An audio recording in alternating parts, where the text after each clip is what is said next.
All right, everyone, welcome to the Nerd Pod. I'm Jacob Brown, joined here with Zack Weinberger. We haven't been on in a few weeks.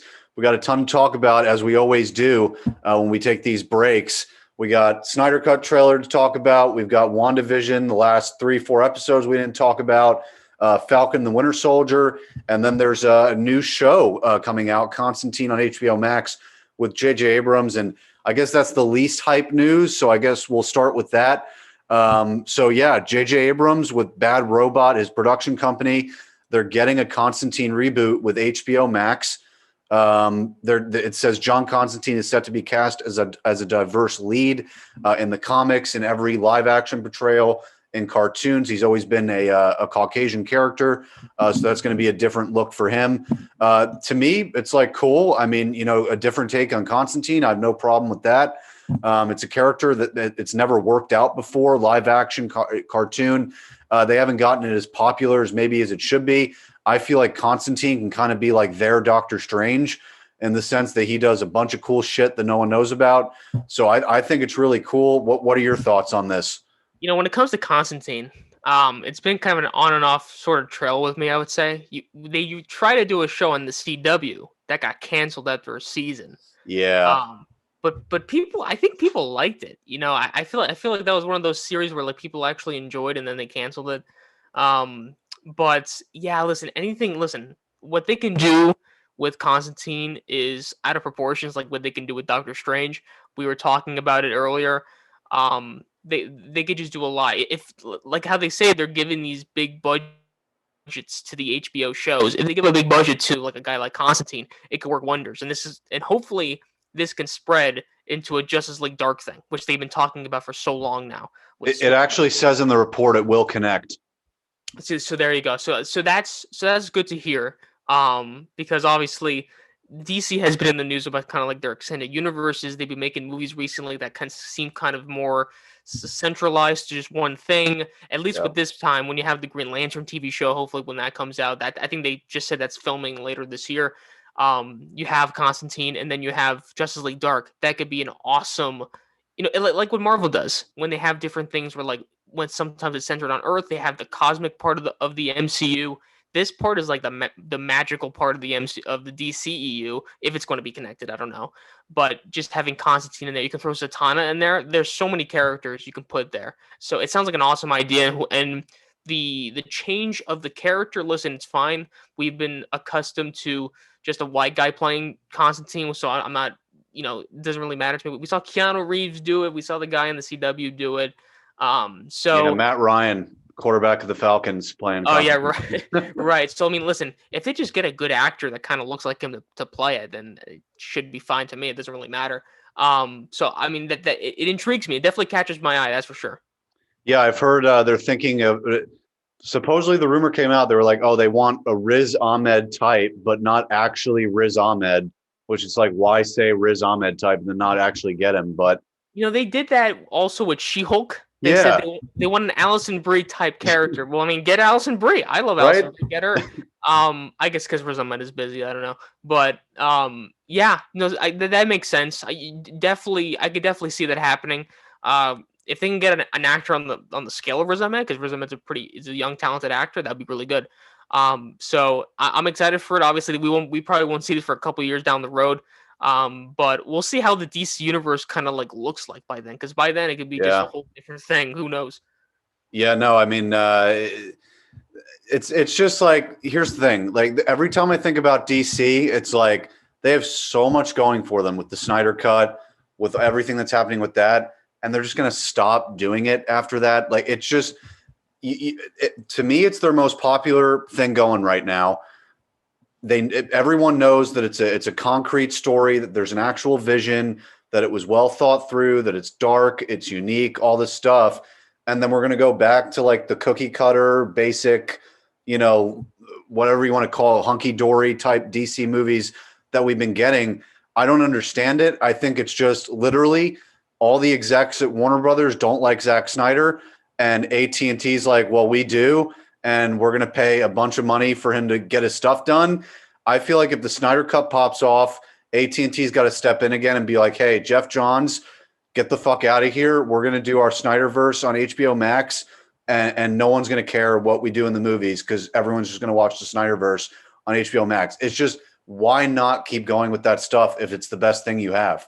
Yeah, I mean, we'll talk about the Snyder Cut in a bit, but Ray Fisher, after posting about the Snyder Cut and his excitement for it, he even said in a tweet saying, this movie is not a cul-de-sac, meaning that it's not going to go back one way. This is like I think he said like it's an 8-lane highway where this can go a lot of roads. Pretty much meaning that, like, again, like you said, if this movie pops off, I don't know why they wouldn't continue with this. Why they wouldn't continue with the Snyder Cut? Make it canon. Don't make the theatrical cut canon. I mean, like when they go to the Flash movie, right? Like, Yeah. Are they gonna? I would think that they would reference the Snyder Cut rather than the theatrical cut, because again, now they have the whole thing with Joss Whedon going on, which not even just Ray Fisher kind of speaking out. You have people from the Buffy set and like from his past projects kind of speaking out, saying, "Hey, this guy was kind of an abuser." Like, I don't think they want to reference back to that. They want to talk about a guy who, I mean, like him or not, anybody that works with Zack Snyder has nothing but good things to say. Might as well go back to his film and look back on that. So, but we'll talk about the Snyder Cut in a bit. But to me, like, obviously, maybe I'm just biased, but I want to see like spin-offs, sequels. I want to see a Justice League 2 for and Zack Snyder to do it. But obviously, that's probably wishful thinking. Yeah, well, I mean, hey, we've heard from those minor outlets that have had like a few big scoops confirmed. They're like, oh, we're getting the Batfleck show, we're getting a Jared Leto thing, but when you don't have the major trade saying anything, it's like, is it actually going to happen? But at the same time, the major trade said there's 0% chance that we're ever going to get the Snyder Cut. So that's why I said, like, there's this. I've said it on past pods. From what I've heard from like podcasts I listen to, there's like a civil war going on at Warner Brothers where like literally reporters are basically working for the Jeff Johns side, and Jeff Johns like, don't say anything that's supporting Zack Snyder or pumping up Zack Snyder. We want this thing to suck. I mean, there was a report that came out the other day that they wanted to originally release the non-edited Snyder Cut. I And saw it's that, like, they literally wanted to make this thing suck. Yeah, like the unfinished cut with the unfinished VFX and stuff like that. Here's the thing. I'm still, listen, we're literally, we're recording this on February 17th. We're one day off from exactly a month until we get this thing. And it's still surreal to me that we're getting it. Because again, the studio was not for him. They literally took him out of the movie to replace him with a safety net that was Joss Whedon. It backfired right in their face.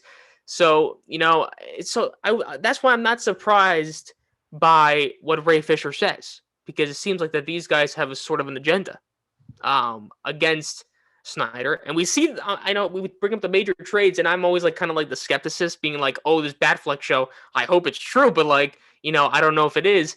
The major trades always try to bog down Zack Snyder every chance they get. And, obviously, listen, I mean, Zack Snyder is a polarizing figure. I think we know this. Just recently, I was in a argument with people on out of all the apps, TikTok, about Zack Snyder. And again, like, you say an opinion that's not theirs, and they get very, very angry. So it's like, again, it's out there for Zack Snyder. And even Deborah Snyder said recently, like with the whole thing with BVS, saying like, I think the criticism that it got was because they were expecting something else. Zack Snyder's 100%. trying to do a different thing. I completely agree with that. Zack Snyder's trying to do something different. Obviously, we'll get to the Snyder Cut in a bit. But yeah, listen, I mean, bank on this while it's high, because right now, everybody's talking about the Snyder Cut, whether they like it or not. It's being talked about a ton. So bank on it. I mean, when the trailer came out, it was #1 trending on Twitter. Joker was trending during the day. I mean, Henry Cavill was trending. They'd be so dumb to not keep going with this. It's just a moneymaker. I mean, it's a business decision at this point. Plus, I guarantee you, the diehard Snyder fans that like won't watch anything that isn't Snyder or related to Snyder, they might just stop watching DC stuff, and they might lose a big part of their base. I mean, I could totally see that happening. Just like Star Wars with the whole Gina stuff. I bet there's a whole sect of fans that are like, I'm not watching Star Wars anymore, because of this. I mean, I was never there with like, I don't want to watch Star Wars. And with the Gina Carano stuff, like I was vocal on Twitter and everything. If basically what I agree with is what Star Wars Theory, they do a podcast now. It's him, Den of Nerds, and then I forget the guy's name, but it's someone else. Literally, they think exactly what I think with this. Like, go watch it. We're not going to talk about it, but go listen to that Star Wars Theory podcast because it covers every single angle, and that I'm basically where all three of them are. I agree with all three of them in different ways in terms of what they were saying about the Gina thing. But I've never been a guy that's like, oh, Gina's gone, I can't watch Star Wars. Like, it's like, are you kidding me? But I feel like there's going to be those people with DC. They're just like, I don't want to watch anymore. So yeah, let's talk about that trailer. It was amazing.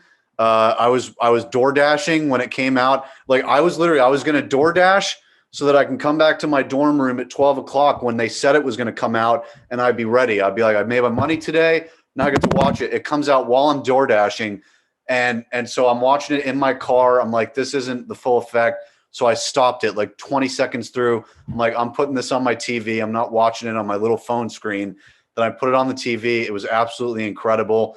The black suit Superman, the Flash stuff, the Steppenwolf stuff, the dark side, like the music, like everything about the trailer hit. And then the Joker scene at the end, just a perfect trailer. I mean, listen, I don't even know what to say anymore about it because I think literally every episode of this pod, I've mentioned how much I'm just so excited for this thing. I've been waiting for it since November 17th, 2017, when I went to see Justice League in the theater for the first time. And I was just flabbergasted by what I saw. It was a great trailer. It was perfect. I mean, if anything, it sealed my excitement for this movie. I don't know if this is a hot take or not. I think I enjoyed the trailer before more. I think because of the music and how dramatic it felt. This one felt like an official trailer where it was just popping off its best things and people and showing off all the action and stuff like that. But like people are, I feel like that this trailer it's gonna set up a lot of things because here's why. A lot of this trailer was action, but I'm willing to guarantee that, listen, this is a 4-hour thing that's coming out, okay? 4 hours, and not all of it's going to be action. Zack Snyder, what he likes to do in his movies, that he likes to have that self-conflict within his characters, that deconstruction with his characters, that story arc that they've been setting up since Man of Steel about Superman being the central part of this, and Cyborg, and stuff like that. We're going to get a lot of that stuff, and I'm not sure if people are ready for that, because listen, I know people that watch BVS, and they say, it was kind of boring because there's not a lot of action in it. When there was action in it, it was great, but it was kind of boring. They kind of it was mostly talking. I'm like, I think that's why people were expecting something else along the lines maybe of an MCU thing. So if you see that come out where people are like, oh, this movie was kind of boring, it's because of this trailer, because this trailer was just action packed. But I mean, listen, seeing Joker at the end there was absolutely incredible. Zack Snyder literally trolled everybody by having him say we live in a society. The fact that he got that in there is incredible. And even Jared Leto posted that on Twitter saying we live in a society. Good line too, but like it is funny. It's funny to listen. What is the origins of it? I never got the original joke. It's like it's just a meme. I think it started. I want to say when like Heath Ledger was the Joker, and he was because the whole essence of the character of the Joker is just like society didn't accept me, stuff like that. Right. So that was just like a meme, and obviously, I mean, Joaquin Phoenix said it in his movie, and now he says it word for word in this, and it's just incredible. Listen, I think this movie just proves that this is an entirely different product than what we got. If you were on the train that you thought that this was just an extended version of what we saw in the theaters, you should just seal that right now because this movie proves this is an entirely different thing. And even my friends were telling me, like, it is because at this time, because obviously they didn't follow it like I did when back then when it first came out, but like they were saying, like, how can they do this? How can they have released something so safe in the theaters? Right. And I just said, I don't know, because at that time, Zack Snyder's movies were just maybe too polarizing for Warner Brothers. They wanted something like the MCU. They wanted something more formulaic and assembly line esque. Yeah. But obviously we'll talk about. Listen, MCU, I respect it. Don't get me wrong. But this movie is going to be special. And people keep asking, well, what if it's bad? What if it's bad? I just don't know how it could be because Zack Snyder is getting what he wants with this 100%. And we know that this movie would not have been made if Zack Snyder didn't say, I'm getting free reign with this. The fact that he is, I put all my trust towards him. We're 1 month away about, and it's just I can't believe we're at this moment. It's amazing. No, it's. I mean, I agree with everything you said. By the way, is it just me or did Jared Leto change his Joker voice a little bit? He didn't sound anything like he did in Suicide Squad to me. So, and here's what I will say about that. It's kind of funny you bring that up because this is Zack Snyder's Joker rather than David Ayer's Joker, I feel. Well, Because hey, David Ayer in quotation mark Joker. true. Yeah. Very, very true, right? I mean, listen. And by the way, we talk about what would happen if this was if this popped off. We're getting an Ayer cut of Suicide Squad, maybe. Who knows? Um, and I think it's because obviously this is obviously in the nightmare sequence, and Joker is probably an entirely different character. We don't know what he has done since then. That he talks different, he looks different, he has a long hair, no tattoos, thank God. For to be honest, that was the one thing I criticized David Ayer or just criticized the Joker on was the tattoos. And not even just like on his back, just having damage around his forehead. It's just like, oh, you're really on the nose. But listen, I know that a lot of people they're still not on Jared Leto's Joker, and that's fine. But that was one of the saving graces to me of Suicide Squad was the 7 minutes that he was in that movie. And to me, people are saying that he's the worst Joker. I don't know how you can give a performance 7 minutes to decide if you think Yeah, like I can't judge what he did in that movie. And I can't either, which is why to me, like, I think that, who knows how long he'll be in this movie? We don't know. I'm just hoping that, I just feel like Jared Leto's Joker is the most underappreciated by far because and people get really mad when I say this. They get really mad when I say, listen, when you talk about all the Jokers on live action, he's kind of the most comic accurate. I hate to say it. But he kind of is, and he plays it well. Well, Joaquin Phoenix is a big actor too. No, absolutely. But when you talk about comic accurate Jokers on screen, because obviously Phoenix, that's true. Because Joaquin Phoenix is the more realistic, like if he existed in our society, but like if he existed in our world, that could be him. Heath Ledger was more realistic, obviously with Chris Nolan. Jack Nicholson was kind of getting there. That was kind of like the Joker. That was more the clown prince of crime that we see in the comics, and Heath Ledger's there as well. Obviously, he's not my favorite Joker. I'm not gonna just come out here and say Jared Leto's my favorite Joker, but he's good, and I'm glad that he's getting another shot. And the fact that he's talking with Batman in the scene, finally, I wanted to see those two interact. And Snyder said that as well, that we finally get to see these two interact after a long time. It's great. And having him at the end of the trailer just shows that this movie is entirely different. And one more thing, that nightmare sequence is going to be insane. Because I don't think anyone knows. Cyborg is behind Batman in that scene. Yes. Yeah. And listen, like, if the rumors are true, because I know that Zack Snyder, he did this thing before the Snyder Cut was even released, he did this thing in like California where he like screened his movies and people were asking questions, and they said, "What was your original plan for Justice League?" But even like the OG plans, and he was saying, "Listen, like in that nightmare sequence, Wonder Woman dies, Aquaman dies, Cyborg and Batman are trying to navigate. The Flash is involved too because in BVS he kind of went through the portal and said, 'We need your help.'" That nightmare sequence is going to be insane in this movie. No, it's amazing. And you bring that up. I was literally going to bring that up about Wonder Woman dying in that sequence in Aquaman. The thing that makes the most sense about that by far is if you're going to get a sequel and you're wondering, oh, what are the logistics of that? You don't have to bring back Gal Gadot and you don't have to bring back Jason Momoa to do that. You can bring back Henry Cavill and Ben Affleck. They're not going to be doing new stuff anyway. So you're talking about, oh, how is this going to connect? How is this going to connect? Just be like, oh, well, Wonder Woman's dead here. She can go do Wonder Woman 3 and Amazons of Themyscira and whatever, and it won't even matter to what happens in Justice League 2 if they ever do that because she's dead. Right. And if they want to save themselves from that, because obviously since this is the nightmare sequence, it's all a dream in Batman's head. Yeah. So they could, again, that nightmare sequence can set up, like you said, a lot of things in the future of the DCEU. that is like, if I'm talking about anything in the Snyder Cut, I want to say that nightmare sequence that they're gonna do is probably gonna my most anticipated thing about that movie, just because we saw a glimpse of it in BVS, and we're like, oh my god, that looks amazing. I want Yeah. to see more of that. And that was we didn't see. I mean, correct me if I'm wrong. I mean, I've seen the theatrical cut so many times already. I'm willing to bet that we didn't see a lick of that in the movie in the theatrical cut. Any of the nightmare sequence and stuff like that. There was the only thing was when Batman's like chained up and then Superman like it was like when Batman's like hanging like this. That was BVS. Yeah.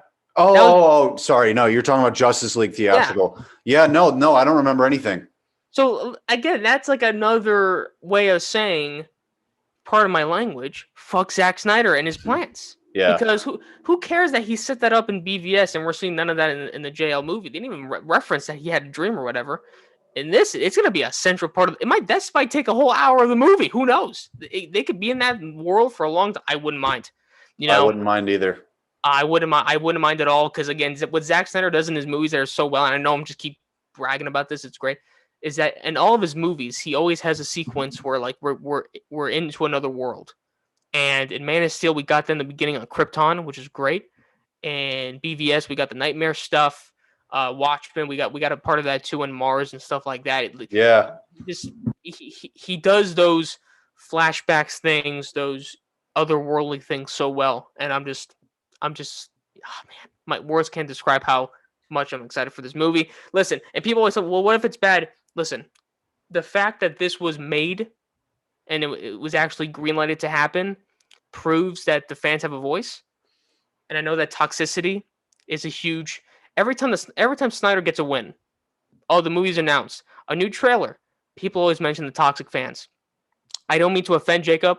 Star Wars fans are the most toxic people I've ever met. Not all of them, obviously. It's true.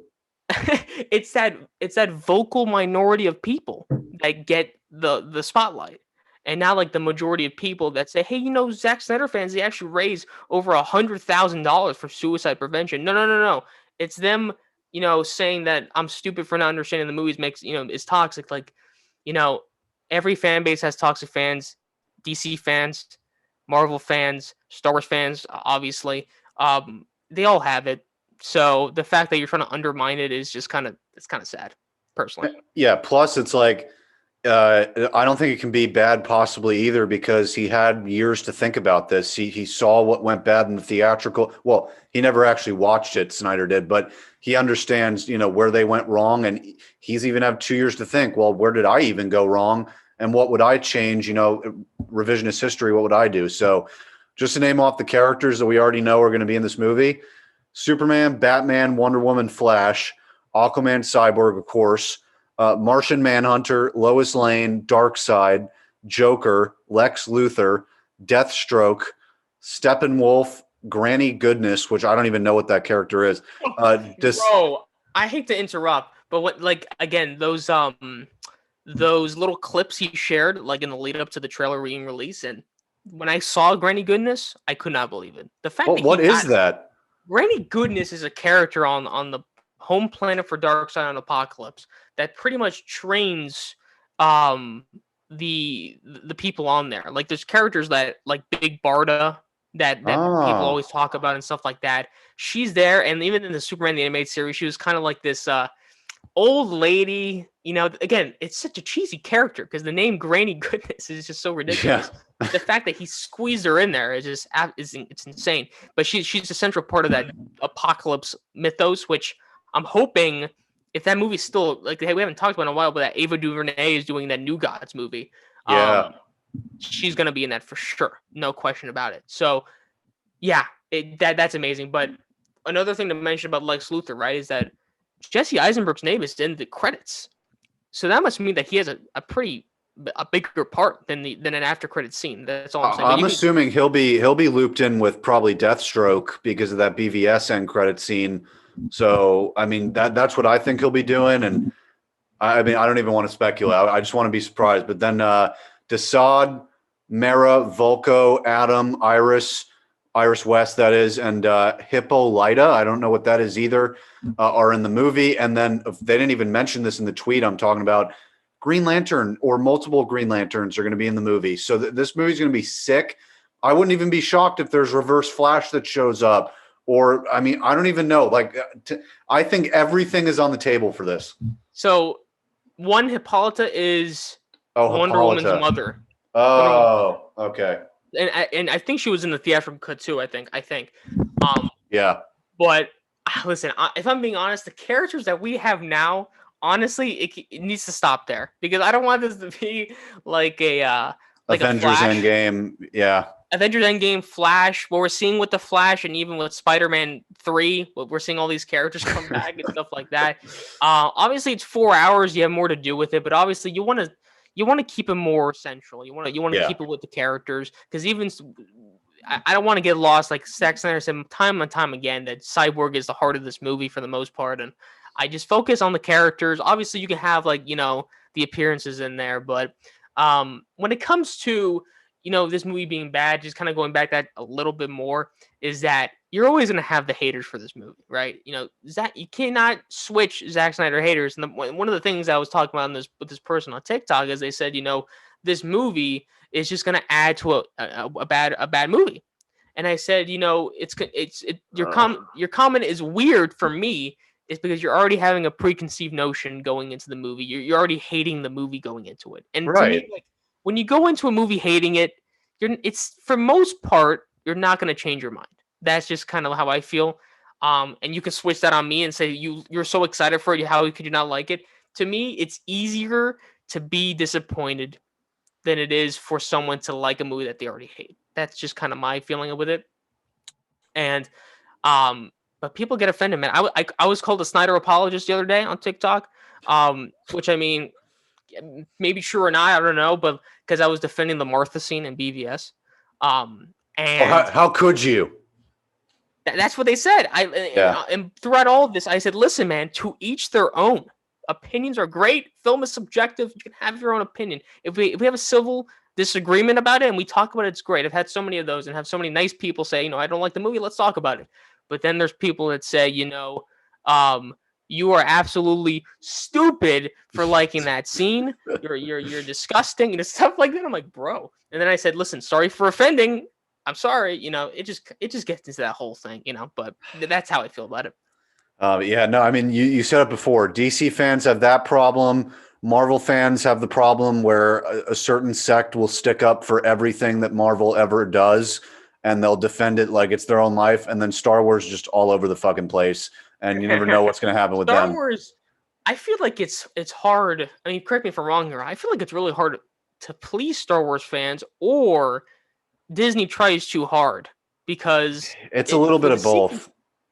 Because with the sequel trilogy, right, it's like, they did a lot of things that were kind of fan service, and then they did some newer stuff, and, whatever opinions you have on that or not, or whatever. And then with a show like The Mandalorian gets universal acclaim, and then to me, I'm just like, yeah, it's a good show.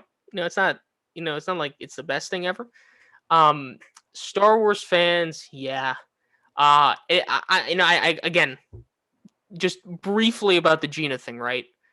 Politics aside, I just didn't like her character. I said it before on the pod. I wasn't really into her character all that much. And they said they were gonna recast it, but then it was like debunked, and now it's saying that they're just gonna do whatever with it. I hope they don't recast it. There's no need to, in my opinion. There's no need to, yeah. In my opinion, just say she died, or she's just doing her thing as being a sheriff or whatever. Just I don't know. Just you can work your way around it. You don't need to cast a different person for it. I just feel like there's no need for it, but. Yeah, no, she's literally a side character. And again, not going politically, it's like whether you agree with what she said or not, or whether you took it out of context or not, or read it too literally or whatever, the bottom line that everyone agrees with or seems to agree with is she knew what she was doing and she was just poking the bear. So it's okay, again, whether you agree with what she said or not, she poked the bear. She knew Disney was now there's rumors that Disney didn't tell her that if she said something, she'd be fired, blah, blah. We don't know that stuff. This could be a total cover. We don't even know, because she's done crap on social media before that's way worse than that, than what she did a few weeks ago. She did stuff that was taken way out of context, or whatever you want to call it, months and months ago. So again, she had to have been sitting there on her phone oh, if I post this, I know Bob Iger is going to be sitting in his office like, fuck you, Gina. Like, what's going to happen. Who's her PR team? It's almost like she wanted to get fired. So that's where I think even if you're on her side, you're like, yeah, you didn't have to say anything, Yeah, it's just again, like I was talking about, because obviously when she was like obviously comparing whatever to the Holocaust and with Jewish people, we're both Jewish here. To me as a Jew, when I was reading that stuff, I'm like, yeah, it's I guess it's offensive, but to me, I'm more just like frustrated at her for posting that, because you listen. I mean, like, to me, it wasn't her comparing it to the Holocaust. She was just because the word Holocaust wasn't even mentioned in her post. I think what she was trying to say is the way that people treated a certain group of people back then is what's happening now, where you have, and it's on both sides. She was trying to say it's just how Democrats treat Republicans. It's also how Republicans treat Democrats, which she didn't address. But the point I think she was trying to make is not one side should never demonize another, but you don't do it comparing it with that, because you're going to get the people that are like, oh, how do you compare this to the Holocaust? Yeah. So that's why it's touchy. Just don't compare anything to what happened with Jews in that time. Right. You know what I'm saying? It's just a little, like, to me, it was more frustrating and stupid than anything else, because Right. like, you have a job of a lifetime for the most part. They even said, I think the report said that she was going to get an upscale in pay. She was going to be the star of that show. Yeah. Right. So why would you? Oh, whatever. Well, we can move on, but like, yeah, listen, whatever. We can move on. Yeah, no, hey, and CJ Uri, he wants to come on, do Star Wars, so I'm sure we'll come up with CJ. Let's just say that. But Sure. Yeah, okay. So we got Marvel now. First off, I want to address this. So I have been saying for a few weeks to a bunch of my friends, I'm like, oh yeah, hey, last 3 episodes are going to be an hour long. It's going to be like a movie. Let's go. I go on Twitter today. They're like, episode 7 is going to be 38 minutes long. And I'm like, are you kidding me? Like, why was everyone telling me for months we're going to get hour-long episodes for 3 weeks to end the thing? My theory now, I think we're getting a bonus episode, because I was watching a Den of Nerd stream, and Disney, I think it was either a Disney rep or Disney itself, tweeted out the 10-episode series for WandaVision, and then it was deleted immediately, because it's supposed to be 9 episodes, and that 10-episode thing was deleted because there's a week in between WandaVision and Falcon. There's nothing the week before Falcon comes out. So I feel like maybe that rumor still is true, that it'll be hour-long episodes for the final 3. Even if it's not, this is the episode we've been waiting for, at least for me, because I've been following all the not spoiler stuff necessarily, but I've kind of known what was going to happen until this point. Like every week I watch, I'm like, oh yeah, like I watched a video on this like 2 months ago. Like, I kind of figured that one of 3 things is going to happen. But now, episode 7, now it's anything could happen. And this is the week I've really been hyped for the whole show. So yeah, I think we talked about the first 2 episodes, I guess, the last time we did this show. Yeah. I've been really enjoying it, by the way. I think it's awesome. I think it's like, maybe this is a hot take, I don't know. This is one of the best things MCU has ever put out, in my opinion. I think it's that good. I like it a lot. Just because of its creative nature. And if you want to read my review on the first 2 episodes, you can read my review of it. It's on UPress. But it's listen, I'm excited. I'm just hoping now this could be bad in some ways, because this creative, unique show that we've been seeing for so long now could end up being just an action, storyless last 3 episodes, and I'm hoping it's not like that. Because right now they have something really good. Can we spoil what happened? There's obviously a surprise character that appeared. Spoiler, yeah. We can say anything. Spoiler warning, Quicksilver is there, and it's not Aaron Taylor Johnson. It's Evan Peters from the X-Men universe. So what's happening with that? The last episode, we saw like her look at like his real life body, like she did with Vision, and it was shot up. And I'm like, wait a minute. That was Aaron Taylor Johnson that was shot up, not Evan Peters. There's a lot of things to explain there as well, because I thought that it was either her, or if there's someone else behind this, who knows, that just went to the multiverse and took that Quicksilver and just put him here. And that's what I think it is. I think it's Doctor Strange. He took him, snatched him from the X-Men universe, and then put old Pietro's memories in him. so that he could fit in the reality. That's my theory. Or it's and I got to just pull it up because when I saw this morning, I sent it to like a few people. I waited to show it to you because I knew we were doing this. Where is it? Hold on. Yes. Okay. So this is a verified guy tweeted this out. It's a Professor X line from James McAvoy in one of the movies. It says, yeah, it says, I can't get inside her head. Ask her how she's doing all this. And then Evan Peters says in the last episode, how'd you even do all this? And he said, you can talk to me. Dude, if it's Professor X, like just end the show right there. That's all I need. That would be crazy if that happened. But to me, again, though, like why when she saw his real self, it was like dead, and he was shut up like the Aaron Taylor Johnson. That's why to me it's like I hope they're teasing this multiverse, right? Especially with these future movies. I hope they don't just like shut it down right now and be like, oh yeah, it's Aaron Taylor Johnson's body, but she just made it look like a random guy. Please don't. That'd be so dumb. So dumb. Please I don't think it is either, because like from what everyone's saying, this is going to be Loki, Spider-Man 3, Doctor Strange 2, and this is setting all that up. So I'm really hoping that. Now I saw you retweeted something like they were saying what's her face? Monica Rambeau was calling an astrophysicist, and everyone on Twitter's like, is it Reed Richards? And you're like, no, you don't want it to be Reed Richards. Yeah, well, listen. Listen, I can already tell that. Oh, what if John Krasinski's gonna come out? It's like it doesn't have to be John Krasinski. Yeah, I know. That's the problem with Marvel fans. Yeah, I mean, listen, I wouldn't mind it. Good actor, he fits the role. I could see it, but like, yeah, listen, I don't know how. I honestly don't know how they would fit it in there. If it's taken 27 movies and a couple TV shows for them to say, oh, by the way, Reed Richards is in this universe. No, don't like. I don't believe that for a second. The smartest person in the universe, in the MCU, right? Like he's just now showing up. Yeah, he's just like, oh, by the way, I've been here. I've been in the Baxter Building for 27 movies. No, definitely not. So that's why people are looking more into it. But that whole thing with the X-Men and Professor X, if that's true, that would be awesome. But what WandaVision has been doing, by the way, like I think Elizabeth Olsen has been doing a fantastic job. Good. So good. Paul Bettany's so good. And if anything, I hate the MC movies even more, right? Because here's why. It's because she has been so underutilized at every movie she's been in.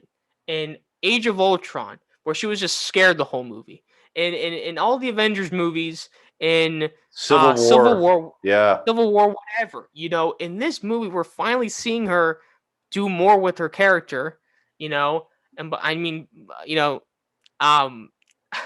all jokes aside, when I saw her in the old Scarlet Witch costume, I had to stop I had to recover. I had to be like, oh my god, I had to recover. I'm like, wow, she looks great.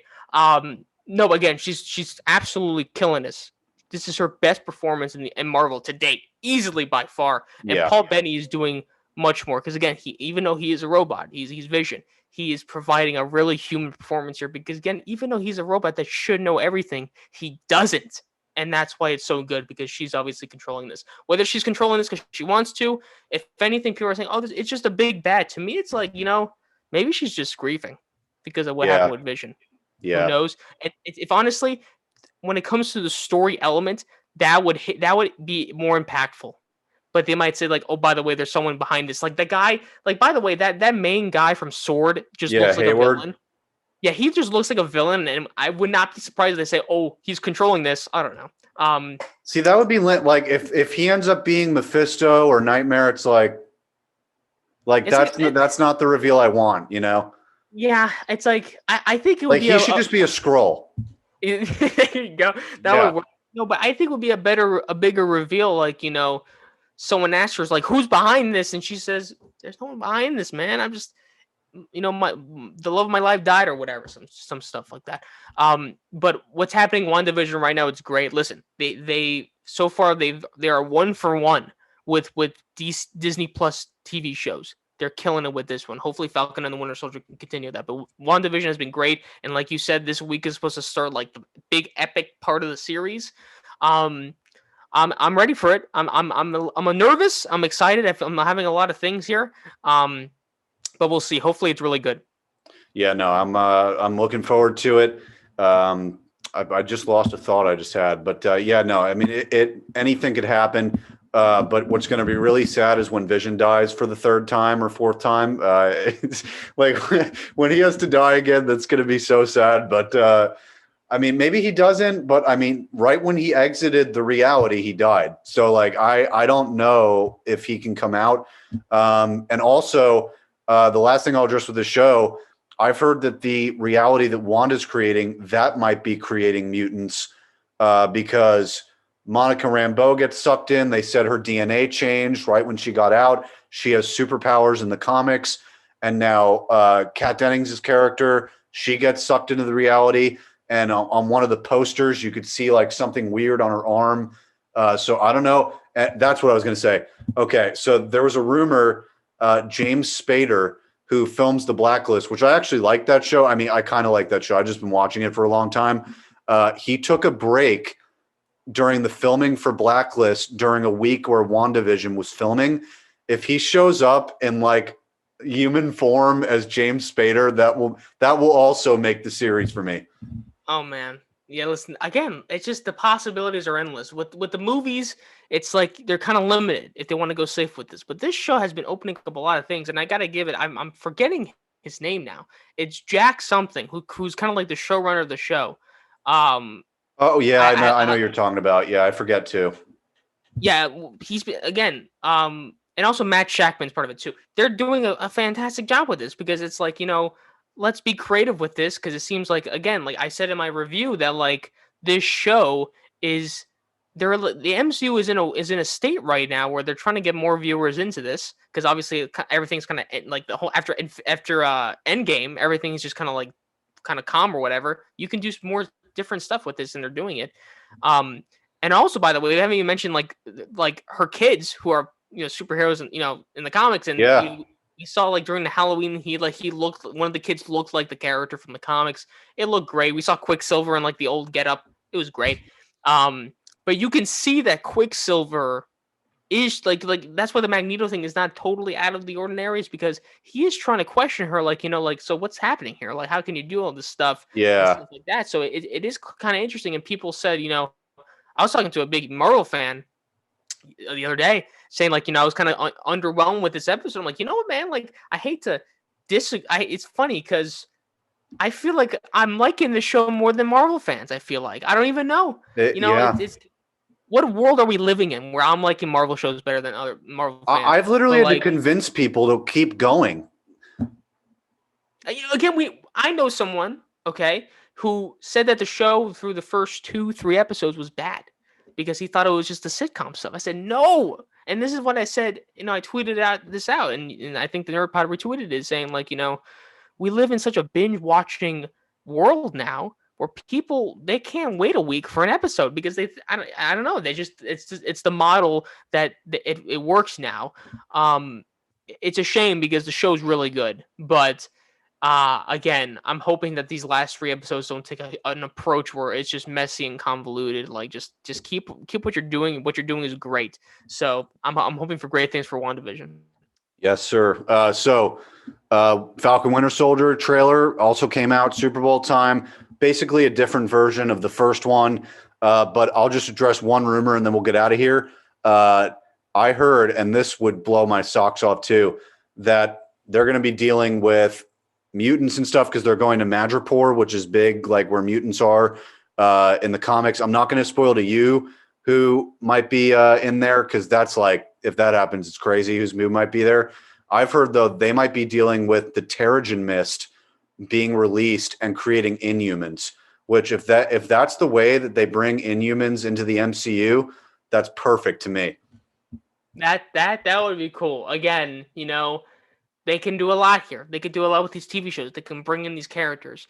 I didn't watch the Inhuman show. I'm not me going neither. to. Yeah, nope. It just looks so bad. But again, if you can bring it in that way in a cinematic type show, I'm all for it. The trailer was really cool. It definitely gave me those Winter Soldier vibes, the movie I'm talking about. So that's already a good, that already intrigues me in my opinion. But hopefully again, that could be that though that could be a show that takes the kind of safe approach. I'm hoping Yeah. it doesn't. Because again, you could do a lot with those two guys, and it seems like they're gonna have that buddy cop kind of interaction throughout the whole series. They don't really like each other or whatever. But obviously with Cap in the background, like the legacy of Cap, that it'll make them come together or whatever. But it looks good, and if they can do what you just explained, that would be really cool as well. Yeah. Yeah. No, it's, I wish I could just say who I heard was going to be in this, but it's like, I don't, that's where you get into like the spoiler stuff that's like in the deep end. But yeah, no, it would be really cool. It's a big X-Men character, but so Can I, anyway, what? I want to mention one thing. If you want to talk about it, we could talk about it. That Batman rumor that's been going Oh around. God, that's a great way to finish this actually. Because you sent me this, and at first I just saw a leak, so I said, okay, I don't want to be spoiled of this movie if it's true. But you said it's behind the scenes. You can look at it, so you can definitely explain it. But just know that this is for the Batman movie, for Matt Reeves, for Pattinson, and this is the craziest rumor I've ever heard on behind the scenes for a movie. I think. Go ahead if you want to take it away. Thank you for leaving the explanation to me. I really appreciate that one. But okay, so basically, the rumor says Robert Pattinson and Zoe Kravitz they were having some fun on the Batmobile, touching each other in very sexual. They're basically having sex on the Batmobile. That's I mean that's awesome. I mean for them, but the crew member that tweeted out the thing, he was like, "It's the most disgusting thing I've ever seen."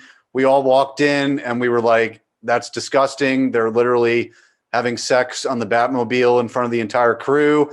And then Matt Reeves went up to Pattinson and he said, "You're the most narcissistic actor I've ever met in my life." Now he might not want to do Batman 2 and 3. According to this report, they're saying in 2 to 3 weeks, we're going to know if this is actually true or not, if the trades pick this up. I don't even know. I really don't even know. So I don't think it's real, right? It can't be, dude. It can't be. Well, here's the thing. I don't doubt, like, if it came out that Pattinson and Kravitz are together, I mean, okay. Yeah, that's great. Yeah. That's great. And obviously this would be like the millionth time that people on set they play the two characters that are liking each other and things happen, whatever. But it just sounded so much like a soap opera, like you saying, "Oh, now Kravitz is pregnant, so with Pattinson's kids, and now she can't do it anymore." And after this, they're done. They're not doing a 2 and 3, or Reeves and Pattinson are working with each other. That was the most disgusting thing I've ever. If that's the most disgusting thing you ever seen, then you need to grow up, like for real. Yeah, for real. It's just sex. I mean, unless they were doing some wild shit, you know. Yeah, but like I don't think it's. I don't know. I just have a hard time believing that. Hey man, that would be a good form method acting. That's for sure for Pattinson and Kravitz. That's on the Batmobile, obviously. No, but seriously though, I mean, I don't know. It's just such a stupid thing because these leaks. I can't trust a leak that's released on, like, I don't know what it was, 4chan or Reddit or one of those two things. Yeah. I don't really trust those. Like, how do I know you're a set person? How do I know that? There's no way to know. So yeah, if in 2 or 3 weeks this news comes out with the major trades, I would be shocked. But that would be crazy. That would be insane. But it gave me a good laugh when you sent me it. That's for sure. Yeah, no, it's I echo what you're saying. If it comes out in 3 weeks, at least we could say we were ahead of it, right? I mean, we were out there reporting the news, I guess we could say. So, right. So no, that'll do it. I'm sure we'll probably be doing one soon because I guarantee you, episode 7 is going to be sick. Today was what, Wednesday? So yeah, Friday it's going to come out. I wake up every morning, Friday morning. I don't have any class on Fridays. It's the first thing I go to the gym. First thing I do when I get back, I'm watching that show. So I can't wait for it this week.